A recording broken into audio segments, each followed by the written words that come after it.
Okay, so let's begin our semester in Chapter 1. In this chapter, we'll look at some of the major themes of anatomy and physiology. First of all, we'll look into form and function, some origins of biomedical science. We'll look into the scientific method a little bit. We'll look at some of the adaptations that humans have made, human structure and function, and then a little bit of an introduction to the language of medicine. Let's begin with defining anatomy versus physiology. Anatomy is the study of form. In anatomy, we dissect things and identify them and name them.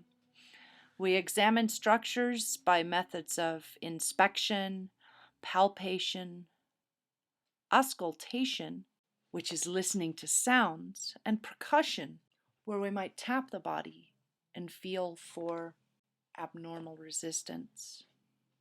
Comparative anatomy is when we study more than one species in order to examine structural similarities and difference and analyze evolutionary trends. We might look at the pentadactyl limb, for example. The 5 digits in our fingers are common to most other vertebrates. That may seem far-fetched when you think about a horse's hoof, but the horse stands on its middle finger, and the hoof is its middle fingernail. That's a whole nother discipline. We can also explore anatomy through surgery, opening the bodies and looking inside, medical imaging, such as radiology, where we'll look at X-ray views or MRIs or CT scans. Gross anatomy is the study of structures that can be seen with the naked eye. Cytology is the study of structure and function of just the cells. Histology is the microscopic anatomy. And then ultrastructure is the molecular detail that you can sometimes see in an electron microscope.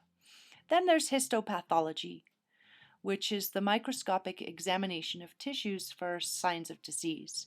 All of these are fields that fall beneath that of anatomy. Many different options for study within anatomy.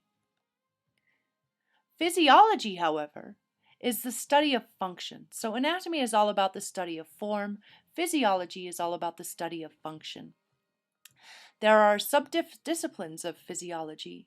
There's neurophysiology, where we look at the nervous system, endocrinology, which is the physiology of hormones, and pathophysiology, which are mechanisms of disease. In this semester, we'll look at both neurophysiology and endocrinology. However, pathophysiology is a topic of a different course altogether.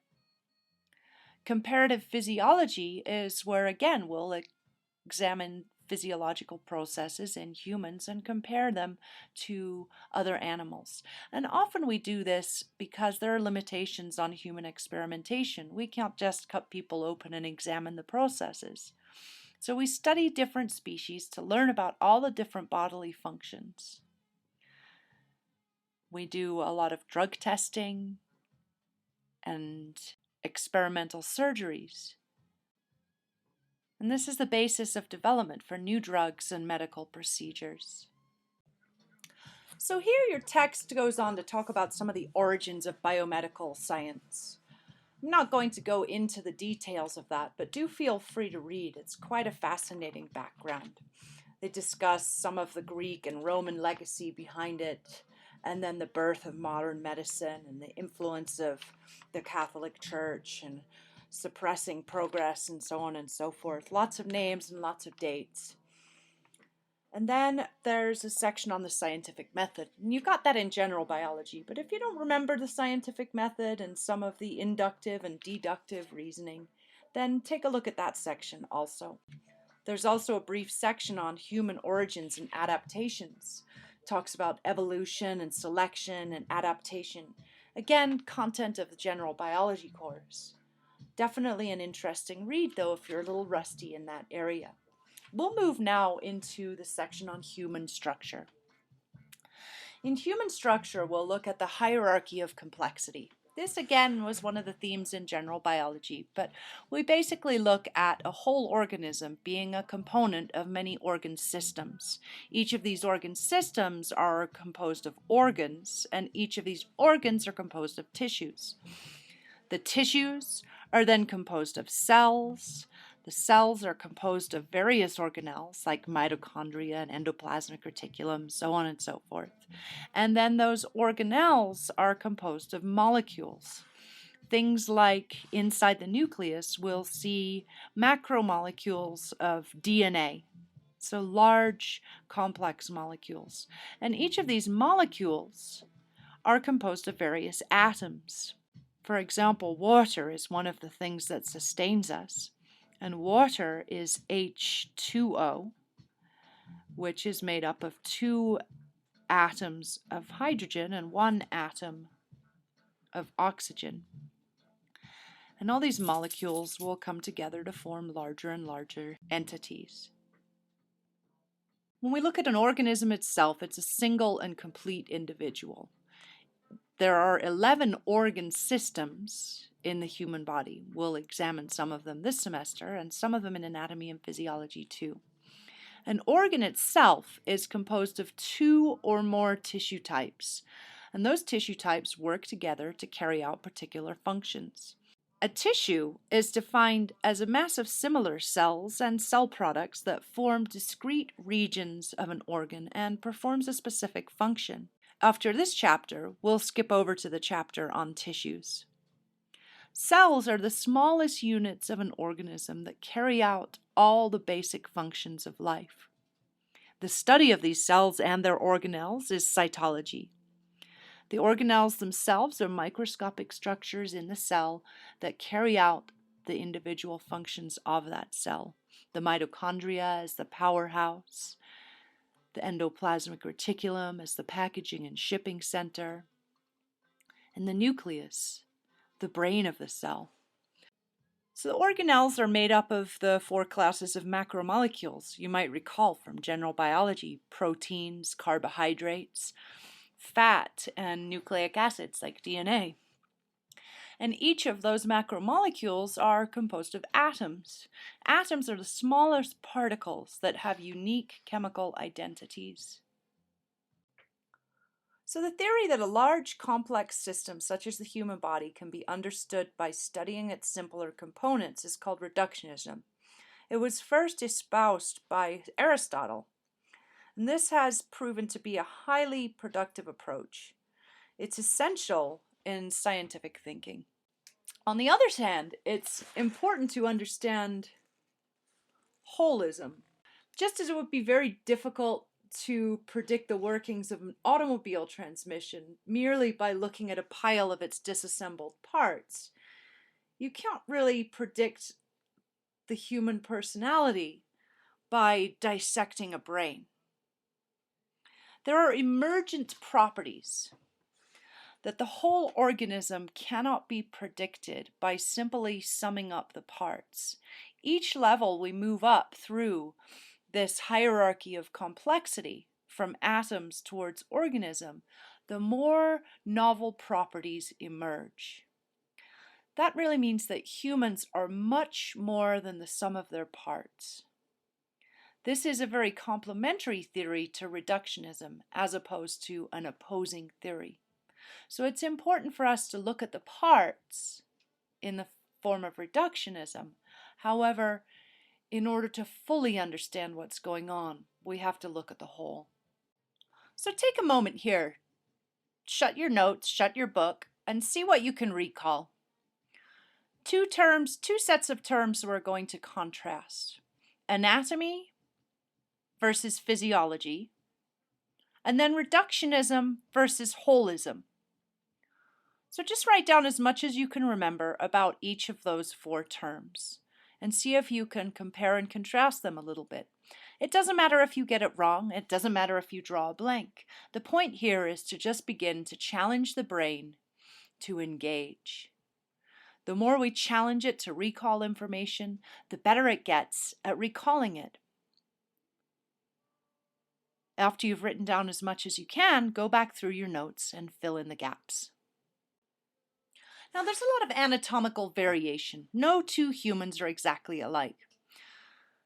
70% have the most common variation of a structure, and 30% of people will have some anatomically variant version. There are often a variable number of organs even. Sometimes people have missing muscles, like there's a muscle in the forearm that is missing in a lot of people. Sometimes there are extra vertebrae or missing vertebrae. And then when you look at the renal arteries, there are some variations. If you look at the figure below here, you can see the normal arrangement of renal arteries and veins. And then we might see sometimes that there's a kidney in its normal place and then one that's dropped into the pelvic region. And sometimes we'll get the horseshoe-shaped kidney. So why is it we consider a growing child to be alive but not a growing crystal?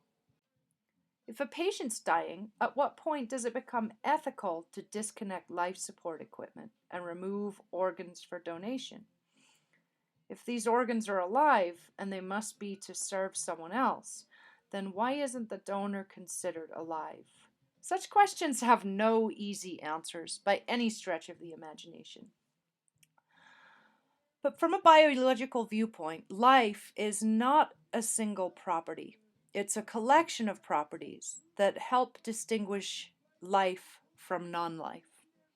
These are those characteristics. First of all, an organism that's living has organization. They have a far higher level organization than things in a non-living world around them. They expend a lot of energy and they maintain order and break down. They also have cellular composition. Living matter is always compartmentalized into one or more cells. Metabolism is also a major characteristic of life. Living things take in molecules from the environment and chemically change them into molecules that form their own structures. They control the physiology and provide us with energy. Metabolism is the sum of all chemical changes. Anabolism is building, catabolism is breaking down, and then excretion is the removal of waste. Living things are also responsive, and they're able to move away from stimuli. Responsiveness occurs at all levels, from a single cell to the entire body. It's characterized by all living things, from bacteria to ourselves. Homeostasis is a very important characteristic of life. Although the environment around us on the outside, within the organism, the environment is maintained in a relatively stable internal condition. The ability to maintain this internal environment is called homeostasis. Development, or differentiation and growth, is any change in form or function over the lifetime of an organism. In most organisms, it involves two major processes.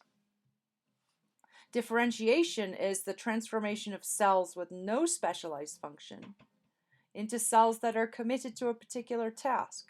So stem cells will differentiate into the specific cell type they were destined to become. The second aspect is growth, which is an increase in size. Some non-living things grow, but not in a way your body does. Growth of the body occurs through chemical changes, metabolism. For the most part, your body's not composed of the molecules you ate, but of molecules made by chemically altering the molecules that you ate. Reproduction is immensely important for a living organism. If they can't reproduce, then we can't pass genes onto newer, younger containers, the offspring. And finally, all living things are capable of evolution.